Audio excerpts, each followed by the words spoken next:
ఉదయం నుంచి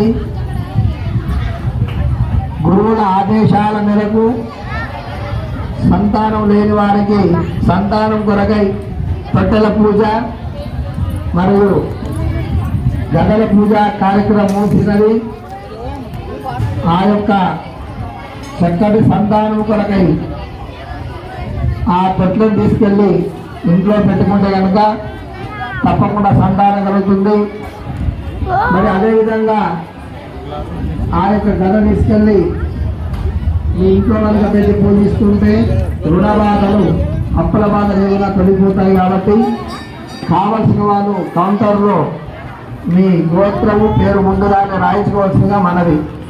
కొన్ని మాత్రమే ఉన్నాయి, తొట్టెలు మాత్రం కేవలం 11 మాత్రమే ఉన్నాయి. కాబట్టి కావలసిన వాళ్ళు ముందుగానే మీ యొక్క పేర్లను కౌంటర్లో రాయించుకోవాల్సి మనది. మంగళవారం నాడు మీకు ఇస్తారు.